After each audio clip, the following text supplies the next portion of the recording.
Hello student, welcome to my new video. आज के video आप सभी के लिए बहुत ही ज़्यादा इंपॉर्टेंट है क्योंकि आज के इस वीडियो में हम पढ़ने वाले हैं क्लास 12 फिजिक्स। और फिजिक्स का हम 5th चैप्टर पढ़ रहे थे जो है चुंबकत्व एवं द्रव्य।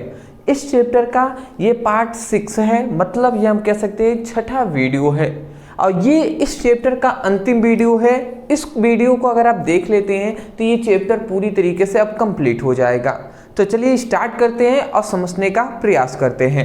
चलिए जी, तो यहाँ पे हम आते हैं, 5वां चैप्टर हम पढ़ रहे हैं चुंबकत्व एवं द्रव्य, बोर्ड एग्जाम 2026 के लिए क्लास 12 फिजिक्स हम पढ़ रहे हैं।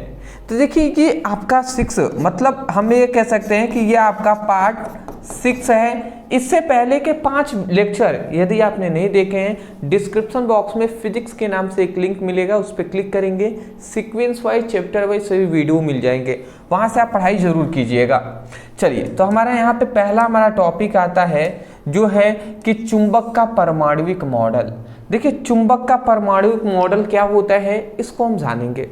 तो यहाँ पे हमने चुंबक का परमाणुविक मॉडल लिखा गया है, बट ये तो बहुत बड़ा है। अब आप सोचेंगे सर कैसे याद होगा, तो आपको यहाँ पे याद नहीं करना है, हम आपको समझाएंगे फिर याद हो जाएगा, ठीक है ना। चलिए, तो मैं आपको समझाता हूँ, समझने पर फोकस आप करेंगे ना तो आपको याद हो जाएगा। तो देखिए मैं समझाना ये चाहता हूँ कि कोई भी चुंबक के परमाणुविक मॉडल में हमें ये बताया गया कि कोई भी पदार्थ होता है, जो पदार्थ होता है, कोई भी पदार्थ होता है, हम ये बता रहे हैं कि चुंबक के परमाणुविक मॉडल में हमें ये बताया गया कि कोई भी पदार्थ है वो क्या होता है, वो सूक्ष्म कणों से, वो क्या होता है, सूक्ष्म कणों से मिलकर बने होते हैं। सूक्ष्म कणों से, बहुत सारे सूक्ष्म कणों से मिलकर जो क्या होता है, मतलब पदार्थ जो होता है वो बहुत सारे सूक्ष्म कणों से मिलकर बने होते हैं। और वही इस सूक्ष्म कणों को, उस सूक्ष्म कणों को ही हम क्या कहते हैं, अणु कहते हैं। उस सूक्ष्म कणों के हम क्या कहते हैं, उस सूक्ष्म कणों को अणु कहते हैं। मतलब सिंपल सी बात है, पदार्थ सूक्ष्म कणों से मिलकर बने होते हैं जिसे हम क्या कहते हैं, जिसे हम अणु कहते हैं।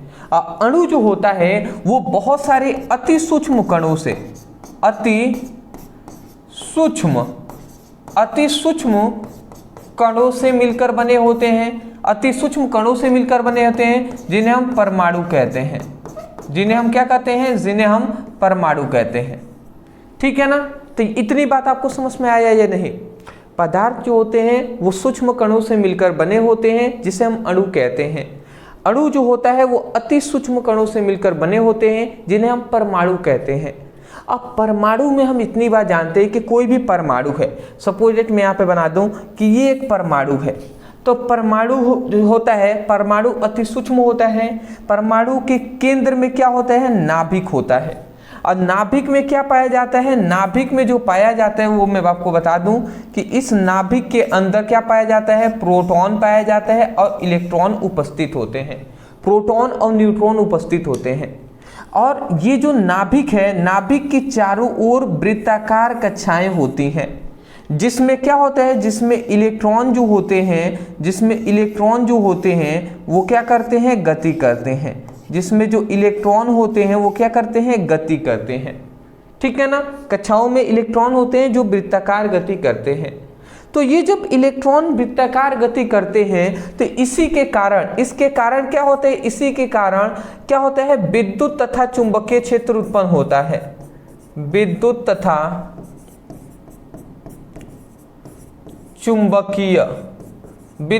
चुंबकीय क्षेत्र उत्पन्न होता है। विद्युत तथा चुंबकीय क्षेत्र क्या होता है, उत्पन्न होता है।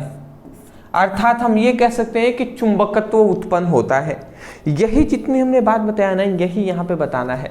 क्या बताना है मैं एक बार बोल दे रहा हूँ। आप कहेंगे कि इस मॉडल के अनुसार पदार्थ सूक्ष्म कणों से मिलकर बने होते हैं जिन्हें हम अणु कहते हैं। अणु अति सूक्ष्म कणों से मिलकर बने होते हैं जिन्हें हम परमाणु कहते हैं। परमाणु के केंद्र में नाभिक होता है। नाभिक में प्रोटॉन और न्यूट्रॉन उपस्थित होते हैं। नाभिक के चारों ओर वृत्ताकार कक्षाएं होती हैं जिसमें क्या होता है, इलेक्ट्रॉन वृत्तीय गति करता है, जिसके कारण विद्युत तथा चुंबकीय क्षेत्र उत्पन्न होता है। इस संपूर्ण घटना को ही, मतलब इससे विद्युत तथा चुंबकीय क्षेत्र उत्पन्न होता है अर्थात हम ये कह सकते हैं कि चुंबकत्व उत्पन्न होता है। यही बात यहाँ पे बताया गया है चुंबक के परमाणुक मॉडल में। चुंबक के परमाणुक मॉडल में स्पष्ट यही किया गया है कि विद्युत तथा चुंबकीय क्षेत्र उत्पन्न होता है। कैसे उत्पन्न होता है? तो जब इलेक्ट्रॉन वृत्तीय गति करते हैं तब। तो बोल नहीं देंगे, वही बात हमने लिखा है। इस मॉडल के अनुसार प्रत्येक पदार्थ मतलब प्रत्येक पदार्थ सूक्ष्म कणों से मिलकर बने होते हैं जिन्हें हम अणु कहते हैं। प्रत्येक पदार्थ सूक्ष्म कणों से मिलकर बने होते हैं जिन्हें अणु कहते हैं, तथा अणु बहुत सारे अति सूक्ष्म कणों से मिलकर बने होते हैं जिन्हें हम परमाणु कहते हैं। अणु अति सूक्ष्म कणों से मिलकर बने होते हैं जिन्हें परमाणु कहते हैं। परमाणु के केंद्र में नाभिक होता है। परमाणु के केंद्र में क्या होता है? नाभिक होता है। नाभिक में प्रोटॉन तथा न्यूट्रॉन उपस्थित होते हैं। नाभिक में प्रोटॉन और न्यूट्रॉन उपस्थित होते हैं तथा नाभिक की चारों ओर कक्षाएं होती हैं। इन नाभिक के चारों ओर वृत्ताकार कक्षाएं होती हैं जिसमें इलेक्ट्रॉन गति करता है। जिसमें इलेक्ट्रॉन क्या करता है? गति करता है। जो कक्षाएं गति करते हैं, ठीक है ना, जिसमें इलेक्ट्रॉन होती हैं, मतलब कक्षाओं में क्या होती है? इलेक्ट्रॉन होती हैं जो कक्षाओं में गति करते हैं। ये इलेक्ट्रॉन कक्षाओं में गति करते हैं जिसके कारण क्या होता है? विद्युत तथा चुंबकीय क्षेत्र उत्पन्न होता है। जिसके कारण विद्युत तथा चुंबकीय क्षेत्र उत्पन्न होता है, अर्थात इलेक्ट्रॉनों के गति के दौरान चुंबकत्व उत्पन्न होता है। क्या होता है? इलेक्ट्रॉन के गति के दौरान चुंबकत्व उत्पन्न होता है। तो सिंपल सा तो बात है, यहीं से आप बोल देंगे, आपको समझ में आ जाएगा। ठीक है, एक बार और अंत में मैं बोल दे रहा हूं, यहीं से याद कीजिएगा। चुंबक के परमाणुक मॉडल के अनुसार पदार्थ सूक्ष्म कणों से मिलकर बने होते हैं जिसे हम अणु कहते हैं। ठीक है, अणु अति सूक्ष्म कणों से मिलकर बने होते हैं जिन्हें हम परमाणु कहते हैं। परमाणु के केंद्र में नाभिक होता है। नाभिक में प्रोटॉन और न्यूट्रॉन उपस्थित होते हैं। नाभिक के चारों ओर वृत्ताकार कक्षाएं होती हैं जिसमें इलेक्ट्रॉन क्या करता है? गति करता है। ठीक है, इलेक्ट्रॉन की गति के दौरान इलेक्ट्रॉन के गति के कारण विद्युत तथा चुंबकीय क्षेत्र उत्पन्न होता है, अर्थात चुंबकत्व उत्पन्न होता है। इस तरीके से आप बोल देंगे। मैं आशा करता हूं कि आपको चुंबक का परमाणुक मॉडल आसानी तरीके से समझ में आ गई होंगे। एक दो बार पढ़ेंगे, इस तरीके से समझने का प्रयास करेंगे, सब याद हो जाएगा। चलिए स्क्रीनशॉट आप ले लीजिए। हाँ जी, बहुत ही अच्छी बात है, आगे बढ़ते हैं। नेक्स्ट, अब हमारा दूसरा टॉपिक आता है कि चुंबकीय प्रवृत्ति। अब सबसे पहले हम जानेंगे चुंबकीय प्रवृत्ति किसे कहते हैं। तो देखिए सिंपल सी बात है, यहाँ पे हमने परिभाषा चुंबकीय प्रवृत्ति का हमने लिख दिया है। ठीक है ना, चुंबकीय प्रवृत्ति का परिभाषा हमने यहाँ पे लिख दिया है कि किसी पदार्थ का चुंबकन तीव्रता तथा उस पदार्थ का चुंबकीय क्षेत्र की तीव्रता के अनुपात को चुंबकीय प्रवृत्ति कहते हैं। मतलब किसी पदार्थ, मतलब चाई m, चुंबकीय प्रवृत्ति को चाई m से प्रदर्शित करते हैं। चाई m = I बाई क्या होता है? I/h होता है। तो यहाँ पे ये बात बताया गया है कि किसी पदार्थ की चुंबकन तीव्रता, यहाँ पे हमें ये बात बताया गया है कि ये क्या है? ये हमारा चुंबकीय प्रवृत्ति है और ये हमारा क्या है?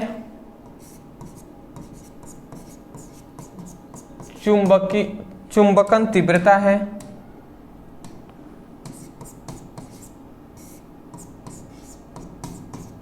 चुंबकन तीव्रता है और ये क्या है? हमारा चुंबकीय क्षेत्र की तीव्रता है।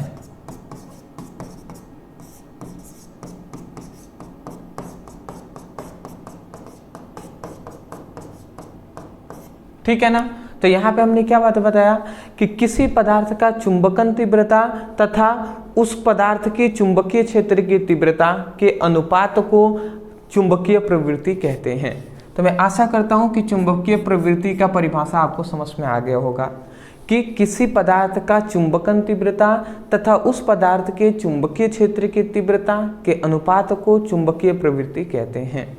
दूसरा हमारा आता है जो है आपेक्षिक चुंबकशीलता। समझ गए होंगे ये आपेक्षिक चुंबकशीलता। तो आपेक्षिक चुंबकशीलता का परिभाषा है कि किसी चुंबकीय पदार्थ की चुंबकशीलता तथा वायु की चुंबकशीलता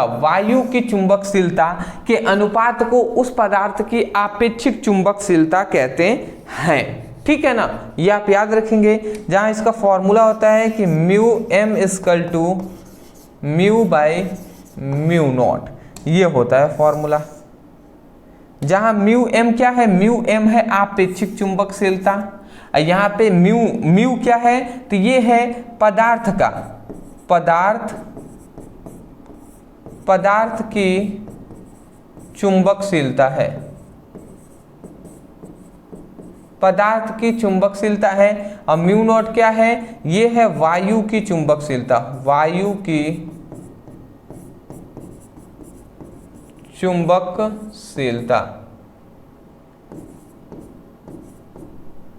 वायु की चुंबकशीलता। तो ये क्या है, पदार्थ की चुंबकशीलता, ये वायु या निर्वात की चुंबकशीलता है। तो हम यही कह रहे हैं कि किसी चुंबकीय पदार्थ की चुंबकशीलता तथा वायु या निर्वात की चुंबकशीलता के अनुपात को हम क्या कहते हैं, आपेक्षिक चुंबकशीलता कहते हैं। अगला आता है चुंबकीयशीलता। अब अगला आता है हमारा चुंबकशीलता, या अपेक्षिक चुंबकशीलता हो गया। अब आता है चुंबकशीलता। तो कह रहे हैं कि किसी पदार्थ के चुंबकीय प्रेरण तथा चुंबकीय क्षेत्र की तीव्रता के अनुपात को चुंबकशीलता कहते हैं, ठीक है ना। तो ये आप याद रखेंगे, मतलब चुंबकशीलता है तो mu naught equal to B by H होता है। तो यहाँ पे हम क्या फॉर्मूला कह रहे हैं समझिएगा। ये बी क्या है, ये है चुंबकीय प्रेरण,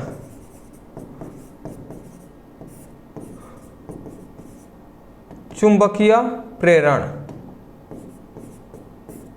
और एच क्या है, ये चुंबकीय क्षेत्र की तीव्रता।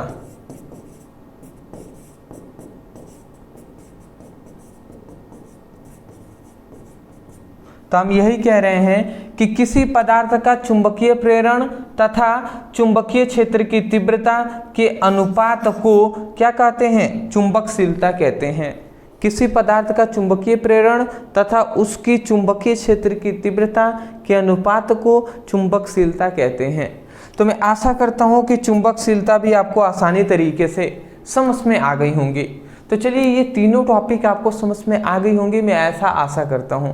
अदरवाइज आप स्क्रीनशॉट ले लीजिए, इंपॉर्टेंट टॉपिक है, ठीक है ना। चलिए, हाँ जी, चलिए अगला हमारा नेक्स्ट आता है जो है पांचवा, जो है पदार्थों की चुंबकीय गुण। पदार्थों के चुंबकीय गुण क्या होते हैं, इसको अब हम जान लेते हैं। तो पदार्थों के चुंबकीय गुण 3 होते हैं। अब वो कौन कौन से होते हैं समझिएगा। इसके 3 गुण होते हैं चुंबकीय गुण के। पहला होता है प्रतिचुंबकीय पदार्थ, दूसरा होता है अनुचुंबकीय पदार्थ, तीसरा होता है लौ चुंबकीय पदार्थ। तो पहले हम समझ लेते हैं प्रतिचुंबकीय पदार्थ किसे कहते हैं। देखिए यहाँ पे लिखा गया है प्रतिचुंबकीय पदार्थ वह पदार्थ होते हैं जो प्रबल चुंबक से प्रतिकर्षित होते हैं। मतलब प्रतिचुंबकीय पदार्थ वे पदार्थ होते हैं जो प्रबल चुंबक से क्या होते हैं, प्रतिकर्षित होते हैं। मतलब सिंपल सी बात है कि ये अगर मजबूत चुंबक है, ये प्रबल अगर चुंबक है, ये अगर प्रबल चुंबक है तो ये क्या होगा, प्रबल चुंबक से प्रतिकर्षित होगा। मतलब सिंपल सी बात है, ये प्रबल चुंबक है ना, तो यहाँ पे अगर यहाँ पे एक पदार्थ होगा चुंबकीय पदार्थ, ये कोई चुंबकीय पदार्थ है, तो चुंबकीय पदार्थ है, इसको जब यहाँ पे प्रबल चुंबक है, अब इस चुंबकीय पदार्थ को हम पास ले जाएंगे तो ये क्या होगा, ये दूर हटेगा, खुद ये चुंबकीय पदार्थ ही दूर हटेगा। मतलब ये चुंबकीय पदार्थ यहीं पे है, और जैसे ही हम प्रबल चुंबक को इसके पास लाएंगे ना तो ये दूर हटने लगेगा, दूर भागने लगेगा। तो उस चुंबकीय पदार्थ को ही हम प्रतिचुंबकीय पदार्थ कहते हैं। मतलब वे पदार्थ मतलब वे चुंबकीय पदार्थ जो प्रबल चुंबक से दूर हटते हैं, मतलब प्रतिकर्षित होते हैं, उस पदार्थ को ही हम प्रतिचुंबकीय पदार्थ कहते हैं। तो वही लिखा गया, प्रतिचुंबकीय पदार्थ वे पदार्थ होते हैं जो प्रबल चुंबक से प्रतिकर्षित होते हैं, दूर हटते हैं। ठीक है ना, आशा करता हूं समझ के होंगे। उदाहरण, अब आपको सबसे पहले जान लेना है कि इसका उदाहरण क्या है। ठीक है ना, इसका उदाहरण क्या क्या हो सकता है, तो जैसे कॉपर हो सकता है, पीबी हो सकता है, NaCl हो सकता है, ETC, ये सभी एग्जाम्पल हैं। इसका आप एग्जाम्पल जरूर याद करेंगे। अगला आता है प्रतिचुंबकीय पदार्थ। जो प्रतिचुंबकीय पदार्थ होता है, तो इसके लिए एक स्पेशल बात यहाँ पे बताई गई है कि प्रतिचुंबकीय पदार्थ को किसी चुंबकीय क्षेत्र में लटकाने पर चुंबकीय क्षेत्र के लंबवत हो जाता है। मतलब प्रतिचुंबकीय पदार्थ मान लेते हैं, सपोजेट यही है, इसको एक धागे में बांधकर चुंबकीय क्षेत्र में हम इस तरीके से लटका देंगे तो यह चुंबकीय क्षेत्र के लंबवत हो जाएगा, लंबवत हो जाएगा, ठीक है, लंबवत स्थिर रहेगा, ठीक है। तो यही बात लिखा गया है, प्रतिचुंबकीय पदार्थ को किसी चुंबकीय क्षेत्र में लटकाने पर यह चुंबकीय क्षेत्र के लंबवत हो जाता है, ठीक है। अगला आता है अनुचुंबकीय पदार्थ। वे पदार्थ, मतलब अनुचुंबकीय पदार्थ का मतलब वह पदार्थ जो प्रबल चुंबक की ओर आकर्षित होते हैं उन्हें अनुचुंबकीय पदार्थ कहते हैं। मतलब क्या है, प्रबल चुंबक की ओर आकर्षित होते हैं। प्रबल चुंबक अगर मान लेते हैं, मतलब ये चुंबकीय पदार्थ है, समझिएगा, चुंबकीय यह पदार्थ है और यहां पे ये प्रबल चुंबक है। तो अगर हम चुंबकीय पदार्थ को, मतलब प्रबल चुंबक को चुंबकीय पदार्थ के पास ले जाएंगे ना, तो ये तुरंत ये भी इसके पास चला जाएगा, तुरंत इसके पास चला जाएगा। तो इसका मतलब क्या है, वे पदार्थ जो प्रबल चुंबक की ओर आकर्षित होते हैं, ठीक है ना, उसी को हम क्या कहते हैं, अनुचुंबकीय पदार्थ कहते हैं, ठीक है ना। जो प्रबल चुंबक की ओर आकर्षित होते हैं उन्हें हम क्या कहते हैं, अनुचुंबकीय पदार्थ कहते हैं। इसको आप याद रखेंगे, ठीक है ना, ठीक है। जैसे कि एल्यूमिनियम हो गया, जैसे कि सोडियम हो गया, जैसे कि कैल्शियम Ca हो जाएगा, ठीक है ना, ये आप याद रखेंगे, ठीक है ना। जैसे कि हमारा क्या हो जाएगा, ETC। तो इस सभी बातों को आपको सबसे पहले, इन सभी बातों को सबसे पहले आपको याद रखना है, ठीक है ना। जैसे कि हमारा एल्यूमिनियम, सोडियम, कैल्शियम और क्रोमियम भी हो सकते हैं, Cr भी, तो ये सब आप याद रखेंगे। अगला इसका भी एक गुण आप याद रखेंगे कि इसे चुंबकीय क्षेत्र में लटका देने पर यह चुंबकीय क्षेत्र के क्या हो जाता है, समांतर हो जाता है, ठीक है ना। यह चुंबकीय क्षेत्र, देखिए ये चुंबकीय क्षेत्र में लटकाएंगे तो ये लंबवत हो जाएगा प्रतिचुंबकीय पदार्थ, परंतु अगर अनुचुंबकीय पदार्थ को चुंबकीय क्षेत्र में हम लटका देंगे तो ये समांतर हो जाएगा, ठीक है ना। अगला आता है लौह चुंबकीय पदार्थ। तो यहाँ पे लिखा गया वह पदार्थ जो दुर्बल चुंबक की ओर आकर्षित होते हैं। मतलब दुर्बल, जो कमजोर से कमजोर चुंबक है ना, उसकी ओर भी आकर्षित हो जाएंगे, चले जाएंगे, चिपक जाएंगे, तो उसी पदार्थ को हम क्या कहते हैं, लौह चुंबकीय पदार्थ कहते हैं। वे पदार्थ जो दुर्बल चुंबक की ओर आकर्षित होते हैं उसे हम लौह चुंबकीय पदार्थ कहते हैं, जिसका सबसे अच्छा उदाहरण है Fe, मतलब लोहा। लोहा एक ऐसा चुंबकीय पदार्थ है जो दुर्बल चुंबक की ओर भी क्या होता है, आकर्षित हो सकता है, ठीक है। जैसे कि निकिल है, कोबाल्ट है, CO, तो ये सभी आप याद रखेंगे, ETC, ठीक है ना। इसका भी एक गुण याद रखेंगे कि मतलब इसे चुंबकीय क्षेत्र में लटकाने पर यह भी चुंबकीय क्षेत्र के क्या हो जाता है, समांतर हो जाता है। मतलब क्या है, लौह चुंबकीय पदार्थ को चुंबकीय क्षेत्र में लटकाएंगे तो ये समांतर हो जाएगा।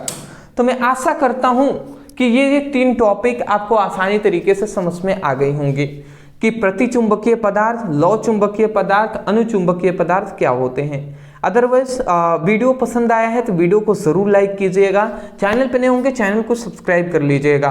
तो कल मिलते हैं दोस्त। हाँ, डिस्क्रिप्शन बॉक्स में सभी सब्जेक्ट का लिंक है, वहाँ से स्टडी कीजिए, और व्हाट्सएप ग्रुप, टेलीग्राम का लिंक है तो उसमें ज्वाइन हो जाएंगे, और इंस्टा पे हमें फॉलो कर लीजिएगा, लिंक सभी का डिस्क्रिप्शन बॉक्स में प्रोवाइड कर दिया गया है।